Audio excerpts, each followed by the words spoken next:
Welcome to tonight's Terror, where you can expect original scary stories. Nothing here is written or narrated by AI.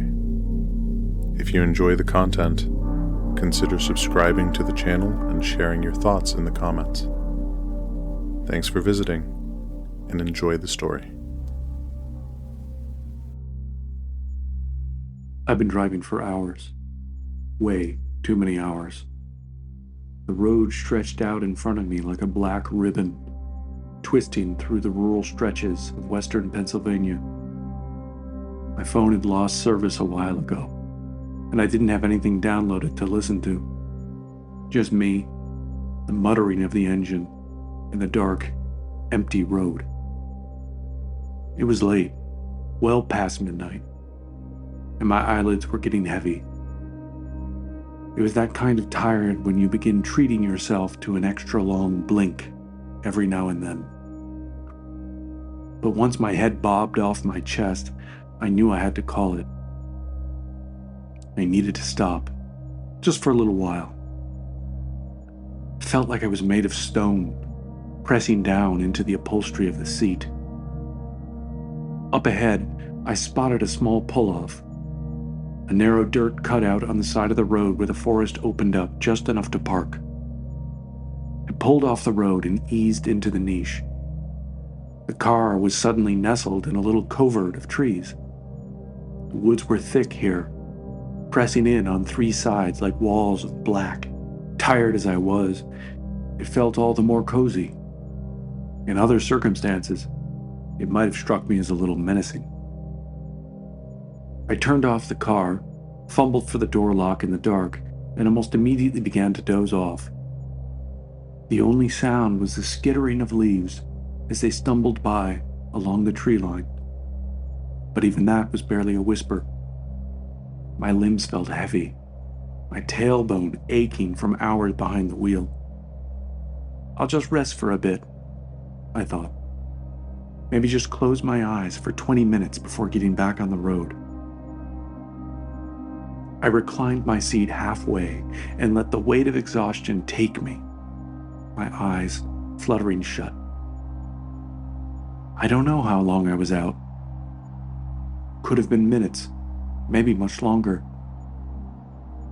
But something pulled me awake. I opened my eyes slowly, my mind still foggy with sleep. I cleared my throat and tried to stretch as much as I could in the cramped space. I considered getting out and walking around a bit before hitting the road again, but decided it'd be better to cover more ground. I pressed the power seat button to return to an upright position. I buckled my seatbelt and glanced in the rearview mirror out of habit. A pair of dark eyes looked back at me. My body went rigid. Holding my breath, I blinked hard and opened my eyes again. They were still there. A man in a black suit was sitting in the back seat, perfectly still, his eyes locked on mine through the reflection in the mirror. My chest constricted, the air in the car suddenly feeling thick and suffocating. Maybe I was still half dreaming, caught in that semi-conscious space between sleep and waking that Poe wrote about in that story with the poor guy in the torture pit. No, he was there, sitting bolt upright with his hands folded neatly in his lap, as if he'd been waiting politely for me to wake up. His face was pale, even waxy in the moonlight filtering through the trees, and his eyes, there was something wrong with his eyes. They were too dark, too hollow, like twin black pits that seemed to swallow the scant light that reached them. I made a sudden lunge to get out of the car, lurching sideways and grabbing the door handle. I was choked back by my seatbelt slipping up across my neck. Before I could make another move, a hand reached from the back seat and rested softly on my shoulder. I understood I was being told to stay put. I glanced at the door locks. They were down. The windows hadn't been touched either. I noticed that the windshield and windows in the front were fogged up, probably from my body heat and breath. But the rear windows beside him were clear. I was forced to finally gasp and suck in a breath. The silence broke and the man seemed compelled to speak. "Where are we going?" he asked, his voice low and sanitized. I tried to speak, but my throat felt like it was closing up, and all that came out was a dry, raspy whisper. Who are you? Why are you in this car?" He didn't answer. He just kept staring at me, his face empty of any discernible emotion. Slowly he leaned forward, and I could see him more clearly in the mirror now.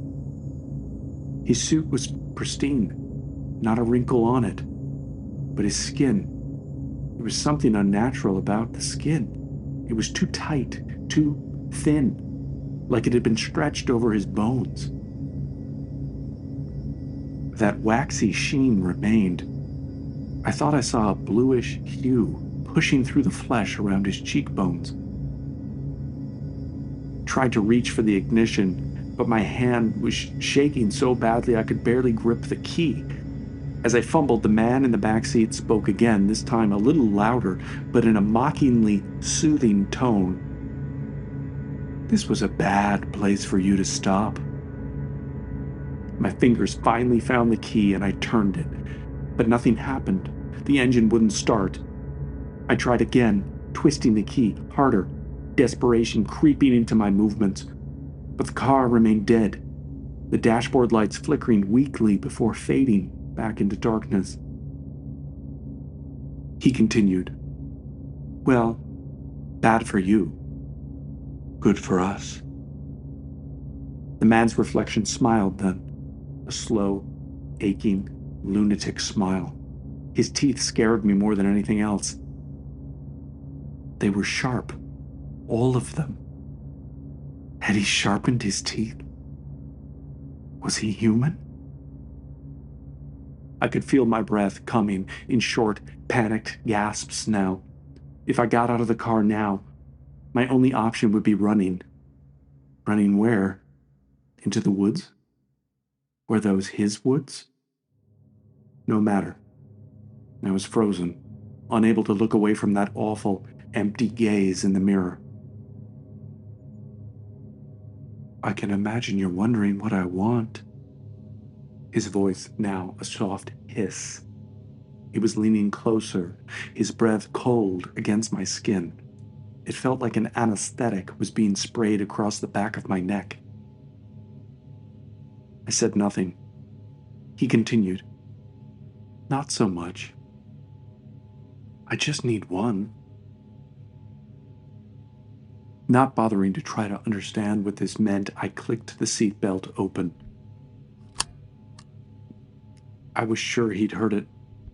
Knowing I had seconds at most to act, I forced my hand to the door handle and yanked it open, tumbling out of the car. I flopped clumsily onto the dirt, earth and leaves sticking to my clothes as I scrambled to my feet. My legs felt like jelly, but I ran as fast as I could into the dark and trees. Branches scratched at my face and arms, and the ground was uneven beneath my feet. But I kept running, the sound of my own labored breathing echoing in my ears. I finally collapsed against a tree, gasping for air, my heart pounding. From here, I could see the road below and the ravine that fell away from the highway beyond. I glanced toward my car, expecting to see him standing there beside it, looking right at me. But there was no one. The driver's side door was still swung open. With the dome light on, I could see that the car was empty now. For a long moment, I just stood there, staring, trying to convince myself it had all been some kind of hallucination brought on by exhaustion. I was almost ready to venture closer to the car. It's not like I had much choice. I had no idea where I was, but I knew I was miles from civilization. If I was going to flag someone down for help, I'd need to be on the road anyway. I stood from my crouched position. In that moment, his voice cut through the night and struck me in the chest so forcefully I think I staggered. "I told you, I just need one." The voice echoed through the woods, cutting through the air like a knife. I spun around, scanning the darkness, but there was nothing. Just the dense trees and the suffocating silence of the forest. My pulse was roaring in my ears, and every instinct screamed at me to keep running, to get as far away from the car, from him, as I could. Once his voice had faded, the woods fell silent. I remained still, waiting for something to happen. I didn't hear any footsteps, no rustling leaves, no sign of movement from the road. But I could feel it. He was close, watching, waiting.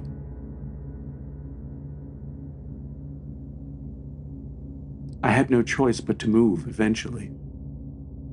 Slowly, I started backing away, my legs trembling with exhaustion and fear. My eyes darted around, straining to see through the darkness.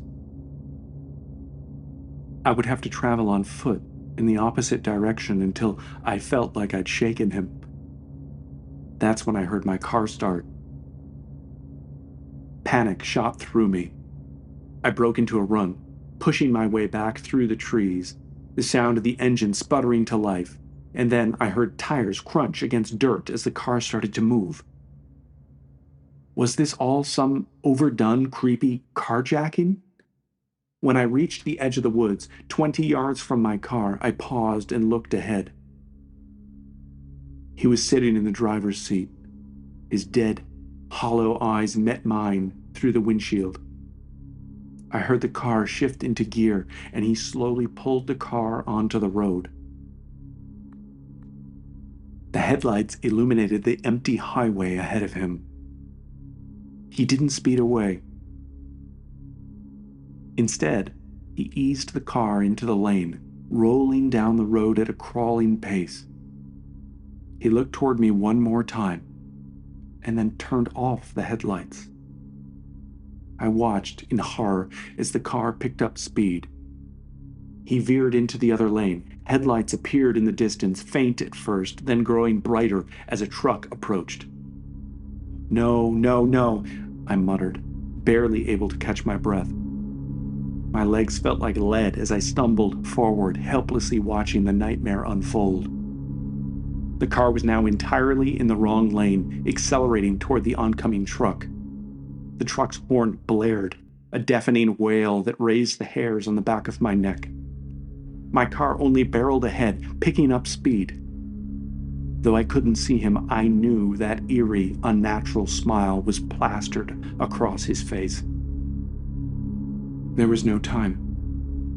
The truck driver swerved, tires screeching, but the road was too narrow, the margin for error too small. I braced myself, as if I could feel the impending impact, even from where I stood. The collision was violent.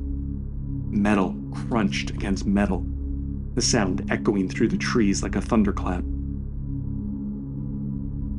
The truck jackknifed, its back end swinging wildly before smashing into the guardrail that ran between the road and the deep ravine.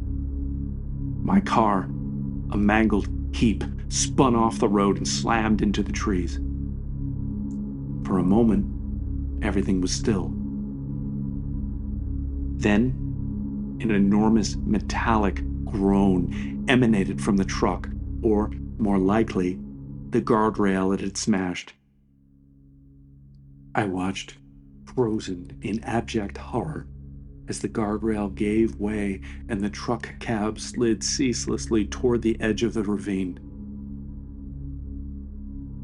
I was rooted to the spot, unable to move, my body frozen in shock.